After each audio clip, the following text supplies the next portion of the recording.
चलो, तो थंबनेल से आपको पता चल ही गया होगा कि हम लोग जो है सो कैसे पढ़ने वाले हैं। आज का जो हमारा टॉपिक है वो है इलेक्ट्रोस्टैटिक्स, जो कि आपका 12th का फिजिक्स का है चैप्टर इलेक्ट्रोस्टैटिक्स। तो ये चैप्टर आप अगर आगे डिप्लोमा करते हो तो उसमें भी पढ़ना पड़ता है। तो चलिए हम लोग देखते हैं इलेक्ट्रोस्टैटिक्स। और इलेक्ट्रोस्टैटिक्स जो है सो इसमें हम लोग पढ़ते हैं चार्ज के बारे में पढ़ते हैं।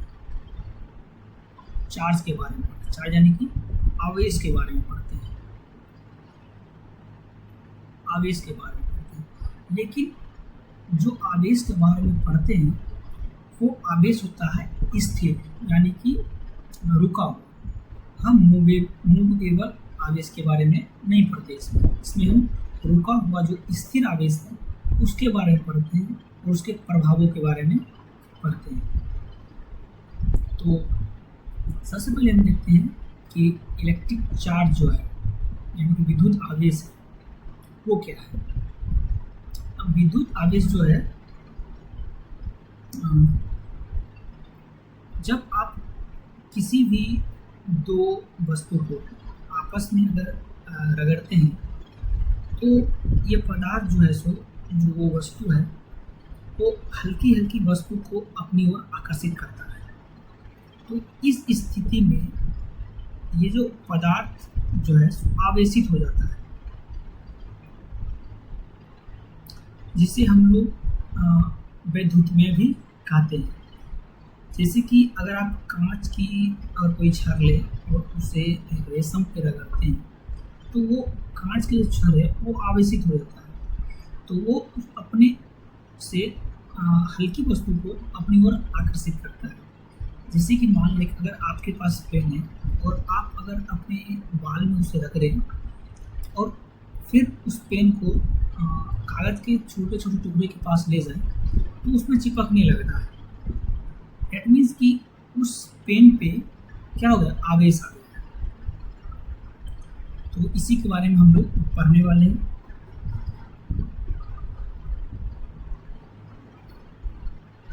अगर विद्युत आवेश की बात करें तो किसी भी जो है सो वस्तु पर इलेक्ट्रॉन की अधिक हो जाना या कम हो जाना उसे विद्युत आवेश कहा जाता है। ठीक है, तो सबसे पहले हम देखते हैं charge, electric charge. Electric charge is an intensive property of proton and electron. ये जो है इंटेंसिव प्रॉपर्टी होता है इलेक्ट्रॉन और प्रोटॉन का। Like charge repel and other and unlike charge attract to each other. That means कि जब like charge करने का मतलब जब आपका दो सेम चार्ज रहेगा तो एक दूसरे क्या करता है, रिपेल करता है, एक दूसरे को वो रिपेल करता है। फॉर एग्जांपल अगर मान लें अगर आपका चार्ज कोई Q+ है और एक और चार्ज Q+ है तो ये एक दूसरे को रिपेल करेगा, ये इस साइड जाएगा और ये इस साइड जाएगा। वहीं अगर आपका चार्ज एक पॉजिटिव है और दूसरा निगेटिव है तो ये जो है सो एक दूसरे को क्या करेगा, अट्रैक्ट करेगा, अपनी ओर खींचेगा। Charge is a scalar quantity. Charge जो होता है वो आपका स्केलर क्वांटिटी होता है and can be two type of. देखिए चार्ज दो टाइप का होता है, एक आपका होता है पॉजिटिव, एक होता है निगेटिव। अगर आपका जो है दोनों पॉजिटिव है तो वो क्या करेगा, एक दूसरे को रिपेल करेगा। अगर आपका एक पॉजिटिव है और दूसरा अगर आपका निगेटिव है तो वो क्या करेगा, अट्रैक्ट करेगा।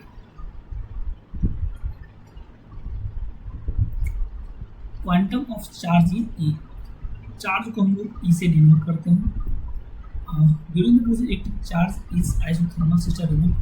आइसोथर्मल सिस्टम में चार्ज जो है सो आपका कांस्टेंट होता है, ना ही क्रिएट होता है ना ही वो डिस्ट्रॉय होता है, वो सिर्फ चेंज किया जा सकता है। चार्ज जो है सो आपका कंजर्व रहता है, यानी कि आप उसको ना ही आइसोलेटेड सिस्टम में बना सकते हैं, बढ़ा सकते हैं, ना ही घटा सकते हैं, वो हमेशा आपका कांस्टेंट रहता है।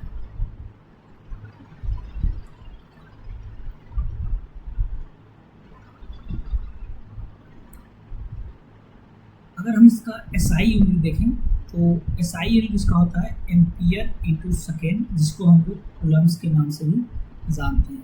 स्मॉल SI यूनिट आपका जैसे होता है माइक्रो कूलम, मिली कूलम, ये सब आपका स्मॉल होता है। बट अगर SI में अगर देखें जनरली तो हम लोग लेके चलते हैं कूलम्स, इसको हम लोग C से डिनोट करते हैं।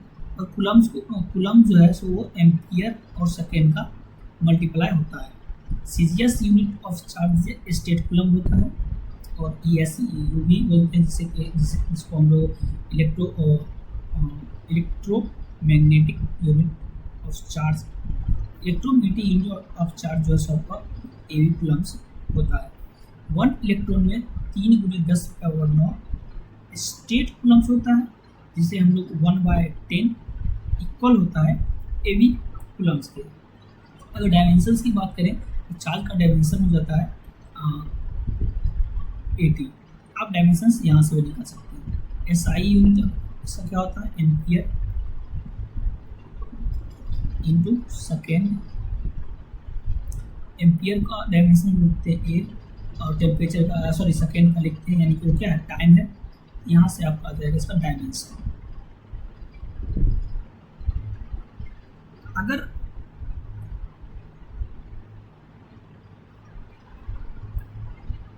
थोड़ा इसको कुछ और चीज़ में ऐड करना चाहते हैं तो इसको बड़ा करते हैं।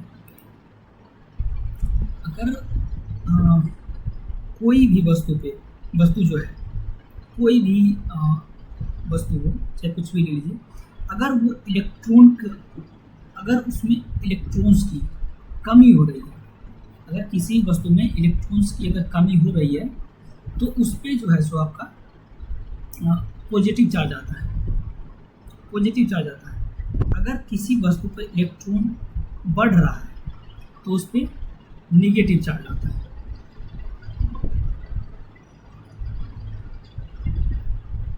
चार्ज आपका कितना टाइप का हो गया? 2 टाइप का, एक पॉजिटिव एक निगेटिव।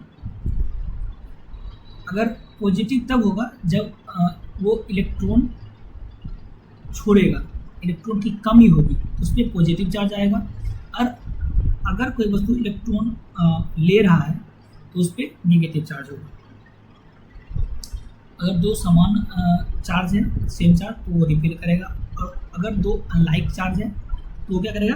अट्रैक्ट करेगा। अब हम लोग जो देखने वाले हैं वो देखते हैं कूलम्स लॉ। कूलम्स लॉ कहता क्या है? कूलम्स लॉ हम लोग देखते हैं। कूलम्स लॉ कहता है if 2 stationary and point charge Q1 and Q2 are kept at a distance r, then it is found that force of attraction or repulsion between them. Coulomb's का जो law है charge में, electrostatics के term में, वो कहता है कि अगर कोई भी आपका 2 चार्ज है Q1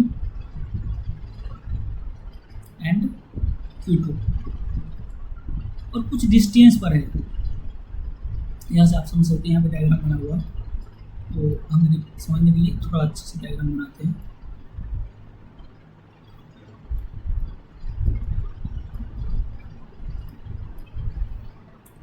चार्ज है Q1 Q2, कुछ डिस्टेंस पे है, बीच का डिस्टेंस मानते हैं कि R है। दैट फोर्स ऑफ अट्रैक्शन और रिपल्सन, अगर ये दोनों पॉजिटिव है, पॉजिटिव अगर हम लेते हैं तो क्या करेगा? एक दूसरे को रिपल्सन करेगा। अगर दोनों चार्ज जो है, जो एक जो है सो अगर पॉजिटिव है और एक निगेटिव है, ये क्या करेगा? अट्रैक्ट करेगा, जो कि यहाँ पे आपको दिखाया गया। यहाँ पे क्या है? ये Q1 ये पॉजिटिव है और ये भी पॉजिटिव है, या फिर ये भी हो सकता है कि Q1 आपका निगेटिव हो और Q2 भी आपका निगेटिव हो। ये एक दूसरे क्या करेगा? रिपल्सन करेगा, एक दूसरे को से दूर जाएगा। और अगर आपका एक चार्ज पॉजिटिव है और एक चार्ज निगेटिव है तो वो एक दूसरे क्या करेगा? अट्रैक्ट करेगा। तो यहाँ पे क्या है कि Q2 जो है वो फोर्स लगा रहा है Q1 पर और Q1 फोर्स लगा रहा है Q2 पर। बट यहाँ पर क्या हो रहा है? Q2 जो है सो फोर्स लगा रहा है, और Q2 जो है सो अपनी ओर खींच रहा है Q1 को, और Q2 को अपनी तरफ खींच रहा है, यानी कि अट्रैक्ट कर रहा है। तो कूलम्ब्स लॉ जो है सो कहता है, अगर आपका कोई दो पॉइंट चार्ज रुका हुआ है, स्थिर है, तो उसके बीच लगने वाला जो विद्युत बल होता है, चाहे वो आकर्षण हो या प्रतिकर्षण हो, यानी कि वो अट्रैक्शन लगे या फिर रिपल्सन लगे, उन ये जो आवेश है, उन आवेशों के परिणाम जो आता है उसके गुणनफल के डायरेक्टली प्रोपोर्शनल होता है, समानुपाती होता है, और उसके बीच का जो ये डिस्टेंस है उसके इन्वर्सली प्रोपोर्शनल होता है। दैट मीन्स कि अगर हम यहाँ से निकालें F according to Coulomb's law, तो F इक्वल टू, आपको यहाँ पे आपको लिखा हुआ है, फिर भी मैं F इक्वल टू बोल रहा है कि Q1 और Q2 के डायरेक्टली प्रोपोर्शनल है, और Fe जो है ये इन्वर्सली प्रोपोर्शनल है आर स्क्वायर के, यानी कि डिस्टेंस के स्क्वायर के जो है सो इन्वर्सली प्रोपोर्शनल। यहाँ से आपका एक क्वेश्चन ये आ जाएगा, ये आपका आ जाएगा सेकेंड इक्वेशन। आप अगर ये दोनों इक्वेशन को मिलाते हैं तो आपको F इक्वल टू आ जाएगा Q1 Q2 by R square, sorry directly proportional हो जाएगा। अब जब आप यहाँ से अगर डायरेक्टली प्रोपोर्शन हटाते हैं, एक प्रोपोर्शनलिटी कांस्टेंट आता है, F इक्वल टू आ जाएगा K Q1 Q2 by R square. तो आप देख सकते हैं कि आपका यहाँ पे लिखा हुआ है F directly proportional Q1 Q2 by R square. यहाँ से प्रोपोर्शनलिटी हटाएं, कांस्टेंट हम के लिए हैं, क्योंकि आपका प्रोपोर्शनलिटी कांस्टेंट है, ये हो जाएगा K Q1 Q2 by R square. अब K तो कांस्टेंट है, तो K का कुछ ना कुछ तो वैल्यू होगा।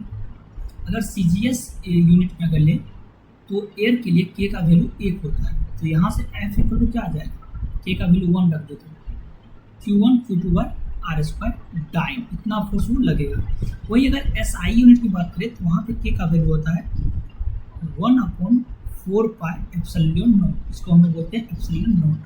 इसका जो वैल्यू होता है वो होता है 9 × 10⁹ न्यूटन मीटर स्क्वायर पर कूलम स्क्वायर।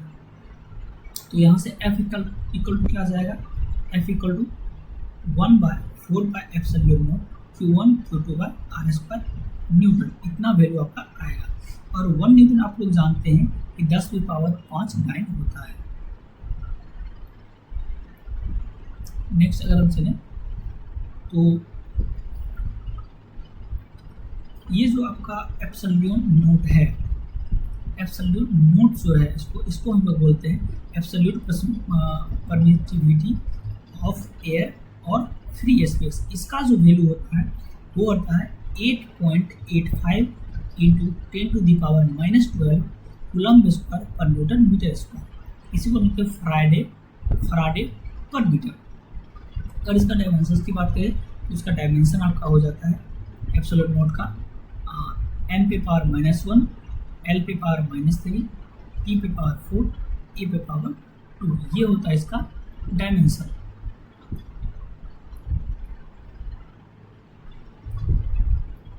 नेक्स्ट आगे बढ़ते हैं। नेक्स्ट जो आपका है वो है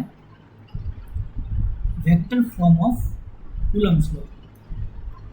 vector form of Coulomb's law, vector form of Coulomb's law होता है F12 = K Q1 Q2 into vector R12 upon R3।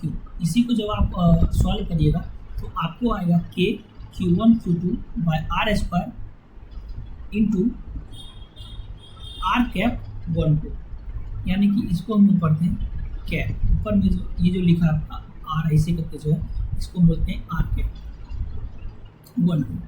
Where R⁻ जो आपका है इस ये जो है आपका यूनिट वेक्टर है for first charge to second charge along the line joining the two charges, यानी कि ये जो आपका है यूनिट वेक्टर है, यूनिट वेक्टर है। नेक्स्ट आगे बढ़ते हैं। अब इफेक्ट ऑफ मीडियम, चार्ज में हम लोग अब देखते हैं कि इफेक्ट क्या पड़ता है, इफेक्ट ऑफ मीडियम है क्या।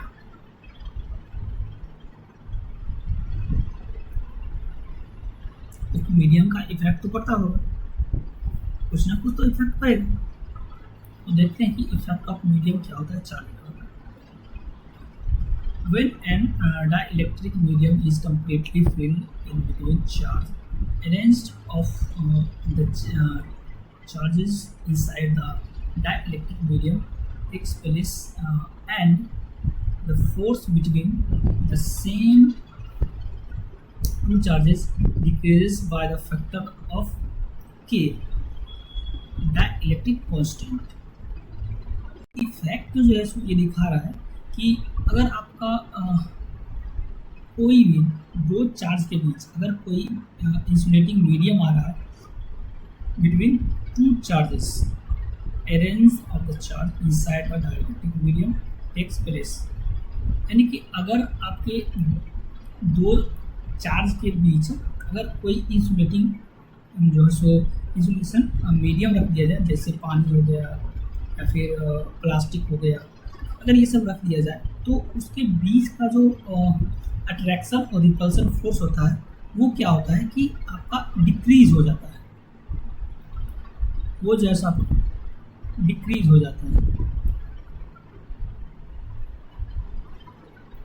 अट्रैक्शन और रिपल्सन फोर्स जो है आपका डिक्रीज होता है जब कोई भी दो चार्ज के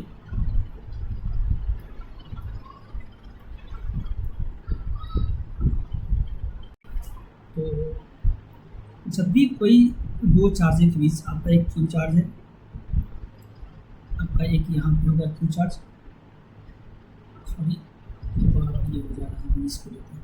आपका यहाँ पे क्यू चार्ज है और एक आपका यहाँ क्यू टू चार्ज है।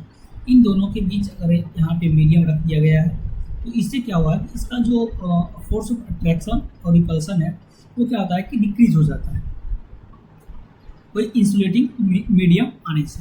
तो यहाँ पे F medium equal to F air by K, यानी कि 1/4 का epsilon note K Q1 Q2 by R square. If dielectric medium directly constant के thickness if partially filled between the charge then the effective air separation between the charge becomes R minus T। इसका कोई मतलब नहीं होता है। Next आगे बढ़ते हैं। यहाँ पे ये वही है कि इसका के का वैल्यू यहाँ पे निकाला है यहाँ पे, तो यहाँ पे क्या करेगा कर दीजिएगा इसके अकॉर्डिंग। तो नेक्स्ट बढ़ते हैं। नेक्स्ट जो आपका है वो है principle of superposition. Principle of super position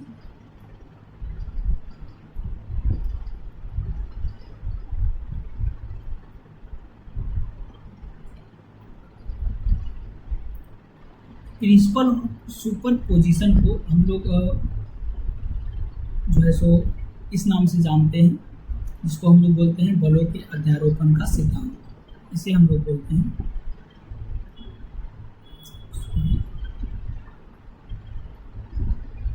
बलों के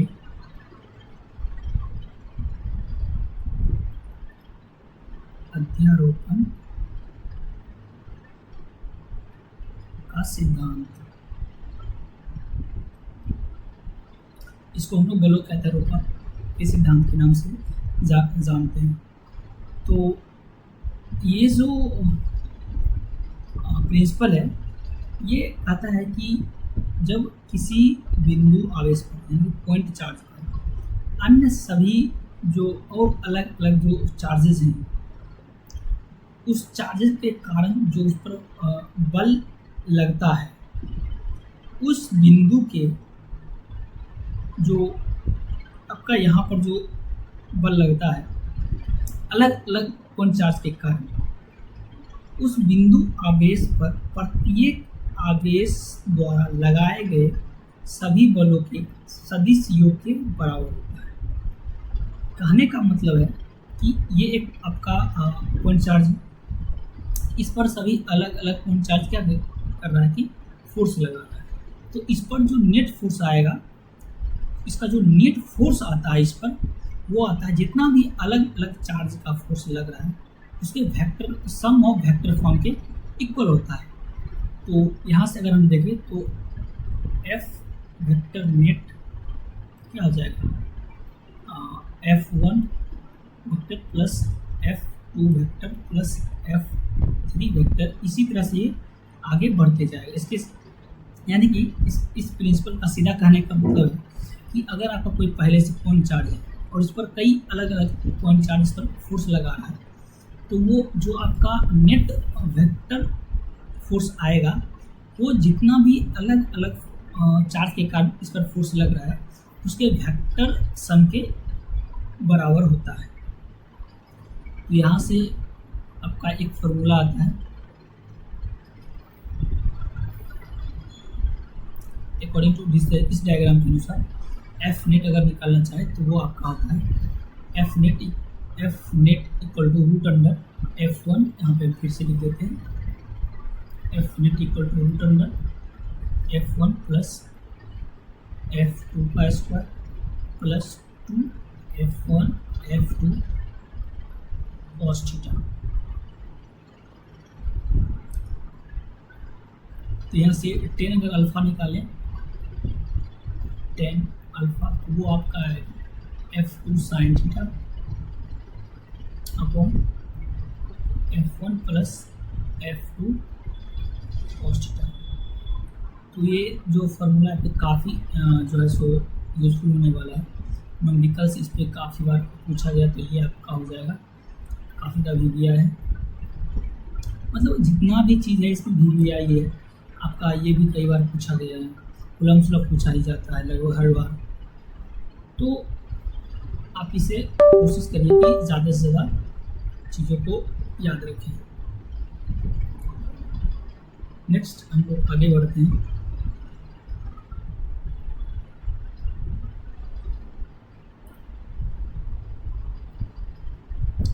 नेक्स्ट जो आपका है वो है इलेक्ट्रिक फील्ड इंटेंसिटी।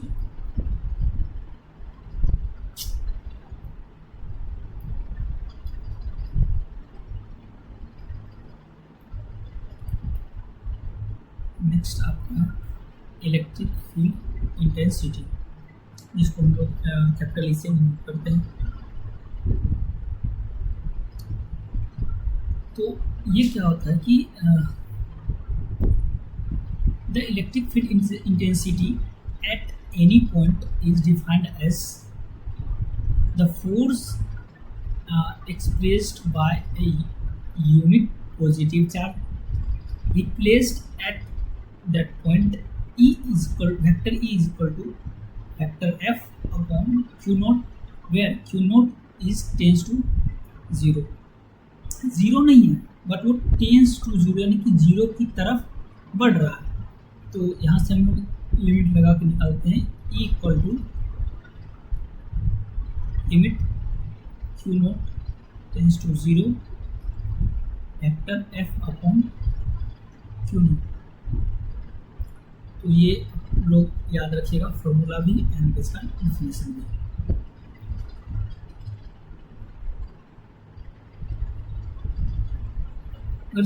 ये आपका जैसे यूनिट एंड डायमेंशनल फॉर्मूला अगर देखें तो SI मतलब न्यूटन पर कूलम, इसको हम लोग वोल्ट पर मीटर ही बोलते हैं। इसी को हम लोग जूल पर कूलम इनटू मीटर भी बोलते हैं। सीजीएस यूनिट करवाते हैं, डाइन पर स्टेट कूलम होता है। डायमेंशन की बात करें तो ml t पे पावर -3 e पावर -1, क्योंकि डायमेंशन अगर इसका हम लोग देखें इलेक्ट्रिक फील्ड इंटेंसिटी का तो वो आपका आ जाएगा dimension of E is equal to ml t पे पावर -3 e पे पावर -1। ये आपका होगा इलेक्ट्रिक फील्ड इंटेंसिटी का डायमेंशन। ये आपका एक वेक्टर क्वांटिटी है, ये आपका क्या है वेक्टर क्वांटिटी है। Electric field due to positive charge is always away from the charge and that due to a negative charge is always towards the charge. तो ये लाइन भी आपके लिए काफ़ी ज़्यादा इंपॉर्टेंट है। ये लाइन आपको और होता है उसमें पूछा जा सकता है एंड ऑब्जेक्टिव्स में भी ये पूछा जाता है। तो आगे बढ़ते हैं। नेक्स्ट आपका है इलेक्ट्रिक पोटेंशियल, जिसको हम लोग विद्युत विभव बोलते हैं। इलेक्ट्रिक पोटेंशियल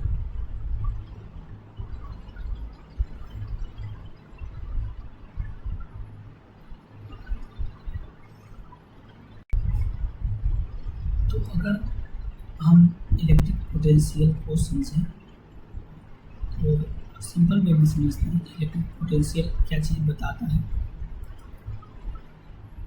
इलेक्ट्रिक पोटेंशियल, जो इलेक्ट्रिक पोटेंशियल आपका है वो बस ये दिखाता है कि किसी भी इलेक्ट्रिक फील्ड के अंदर किसी पॉइंट पर कितना पावर या पोटेंशियल है, चाहे किसी दूसरे चार्ज को ज़्यादा दूर धकेलने पर या खींचने पर कितना उस पर जो है सो पावर या पोटेंशियल है। तो डिफिनेशन देख लीजिए इसका। Potential at a point of electric point in a field is defined as the amount of work done in bringing a unit positive test charge from infinite to that point along any arbitrary path, यानी कि infinity is a point of zero potential, यानी क्या infinity is point of zero potential. तो यहाँ से आपका V equal to आता है W/Q not. V equal to आपका आता है W/Q नॉट। अगर हम इसे थोड़ा और समझें तो आप ऐसा सोचिए कि कोई पॉजिटिव चार्ज है जो ज़मीन पर रखा है, जो अपने एक इलाके में यानी कि इलेक्ट्रिक फील्ड बनाकर बैठा हुआ है।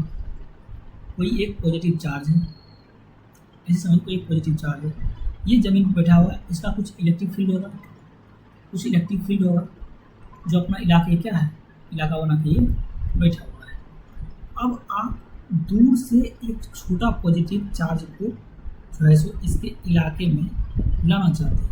मान लीजिए कि यहाँ पे कोई एक दूर में कोई एक बहुत छोटा एक पॉजिटिव चार्ज है, इसका वैल्यू बहुत कम है इसी कंपेरिजन में। अब हम चाहते हैं कि ये चार्ज जो है सो इसके जो है सो इलेक्ट्रिक फील्ड में इसका जो अपना राजा जहाँ का ये राजा है इसके क्षेत्र में आए, लाना चाह रहे हैं। क्योंकि दोनों जो पॉजिटिव चार्ज है अब वो एक दूसरे को क्या करेगा, रिपेल्स करेगा। तो अब जो है सो आपको उसे धकेलने में थोड़ा क्या होगा, ज़्यादा ताकत लगाना पड़ेगा, ज़्यादा वर्क करना पड़ेगा। दोनों पॉजिटिव चार्ज है। आप चाहते हैं कि ये जो पॉजिटिव चार्ज है, ये जो पॉजिटिव चार्ज है इस पॉजिटिव चार्ज के एरिया में आ जाए। अब दोनों क्या है, पॉजिटिव चार्ज है। अब अगर दोनों पॉजिटिव चार्ज डेट मीन्स दोनों लाइक चार्ज है तो क्या करेगा, रिपेल करेगा। लेकिन आप चाह रहे हैं कि ये आए तो आपको क्या करेगा कि आपको थोड़ा वर्क क्या है, ज़्यादा करना पड़ेगा। किसी छोटे चार्ज को यही जो है मेन कंसेप्ट आता है इलेक्ट्रिक पोटेंशियल होता क्या है।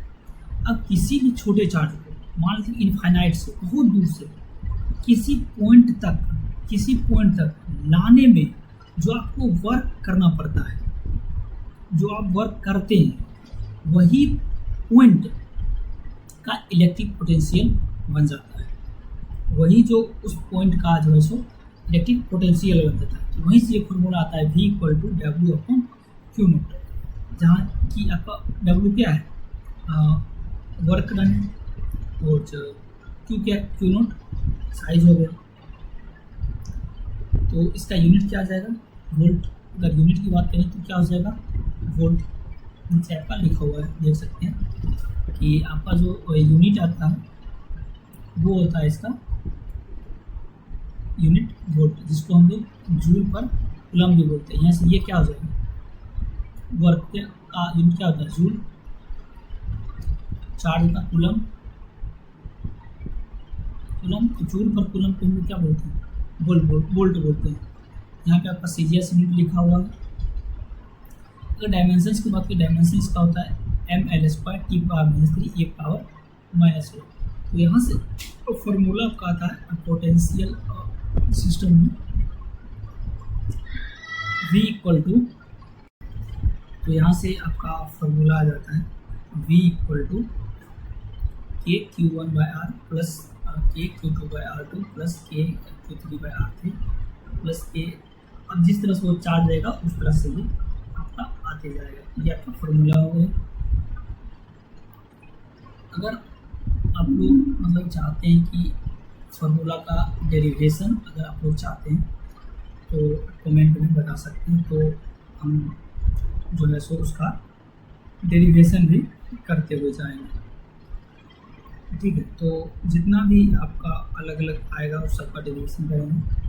अगर आप चाहते हैं तो आप कमेंट में बता सकते हैं। मिलते हैं नेक्स्ट वीडियो में।